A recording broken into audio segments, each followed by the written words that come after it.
We're here at the Prague N event in Prague, obviously, with 1C Company, and we've got Anatoly here who's going to answer us some questions on 1C as a whole. It's really a company that's grown a lot the last few years.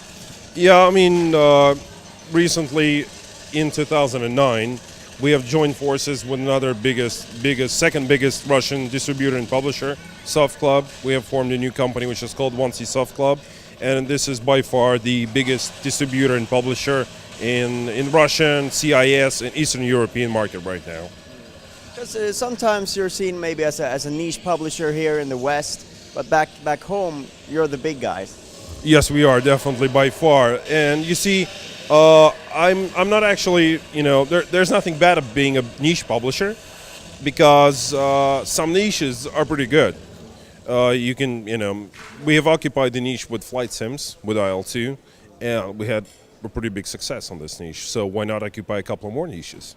I mean, a niche that is maybe seen as small, but on the global scale, there's a lot of people, and with digital distribution and everything like that, it's easier to reach those customers. Exactly. Some people said, a couple of years that PC as a platform, as a gaming platform, is dead. So looks like it's not.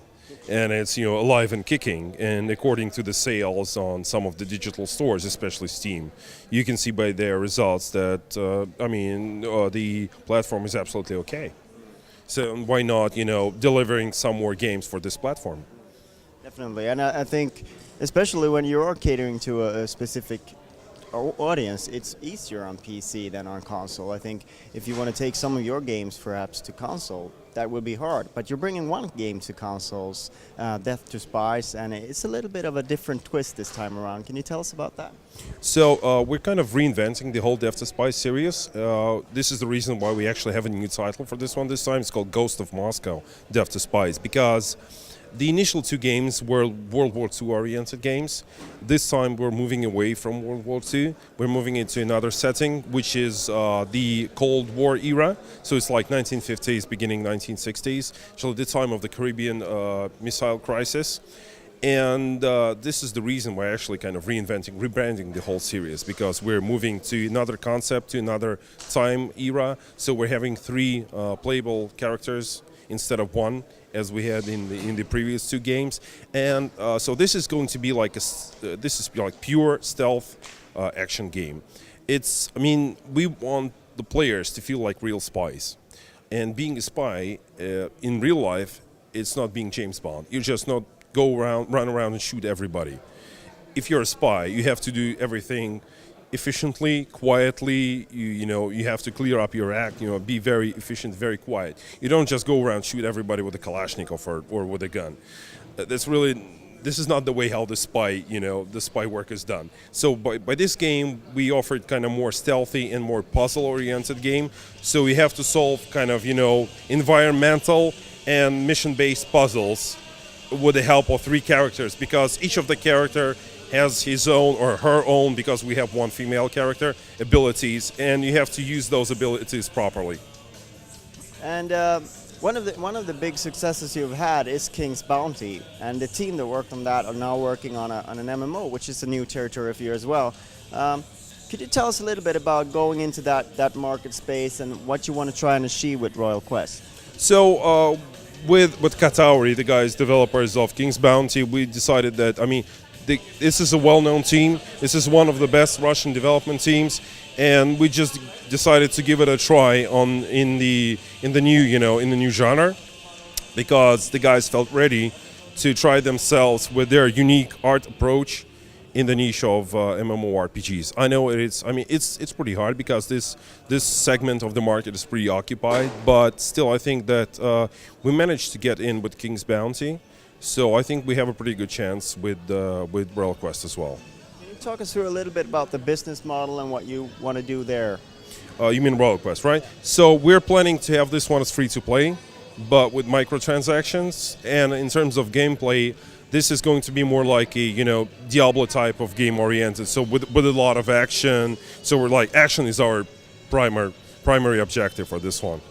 And Lots of loot and all that kind of stuff. Definitely, lots of loot, lots of lots of castles, lots of monsters, a lot of stuff to do. So in terms of, I guess, microtransactions and that sort of thing, will that sort of be more of an aesthetic thing, or will it be gameplay oriented, or like earning faster experience, or what kind of things would you imagine that we'll see?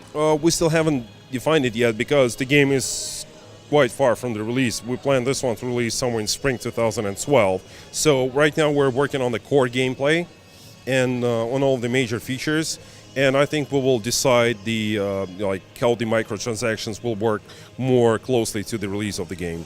The MMO market is also one of those things where it's very different how it's treated in certain parts of the world, like Asia and China, and how it's treated in the West in terms of business models. But you plan to bring one business model to worldwide, or how do you see that?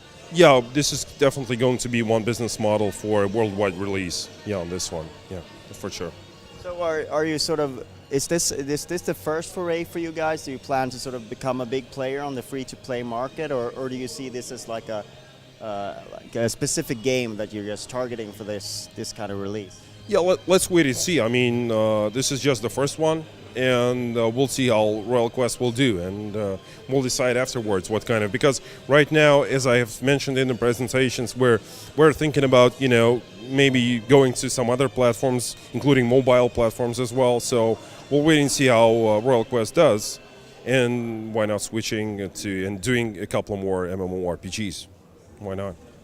Yeah, especially like tablets and phone. The phones are getting so strong these days that you can really bring out perhaps even older games that you still think are great could come to those kind of platforms. Yeah, I mean, I cannot disclose all the information for now, but we definitely have some plans to bring some of our big IPs and like former franchise to some of the mobile platforms.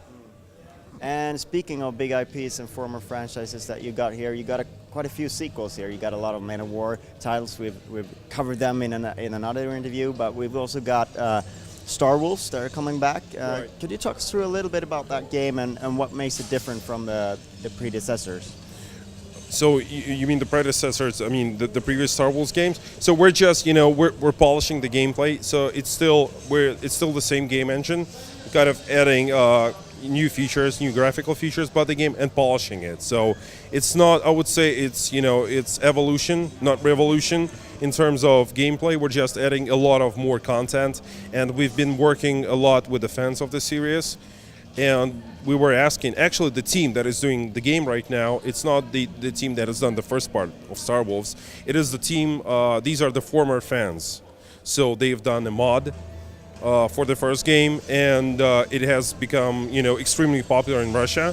And we have chosen this team to continue with the series. So it's more like a game that is oriented for the fans of the series. So we're talking a lot to them.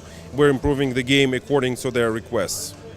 I think that's something that I hear a lot from PC developers, that there are modders, and then modders become developers for spin-offs or different parts of the series or expansions. And I think the same is true for Red Orchestra that's going on right behind us.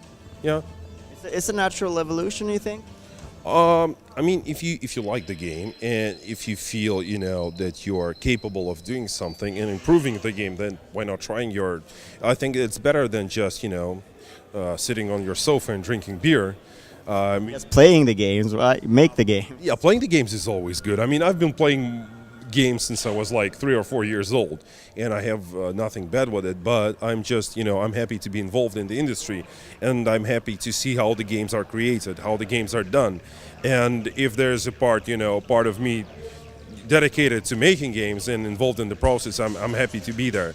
And I think the same refers to the guys, to the modding guys as well. I mean, why not trying to do something of their own? And these guys have the heart to do that, because sometimes in the beginning it might not be in terms of professionalism, they might not compete with professional developers, but they are very eager to do that, and this is very good, really. And perhaps that's a benefit of giving them a working engine to make the game on. Yeah, I mean, this is always good when you have a a polished engine that you can work with. because creating an engine from a scratch in the beginning, that's pretty tough. All right, I'd like to thank you very much for your Thank time you. and get back to the party. Thank you very much for coming.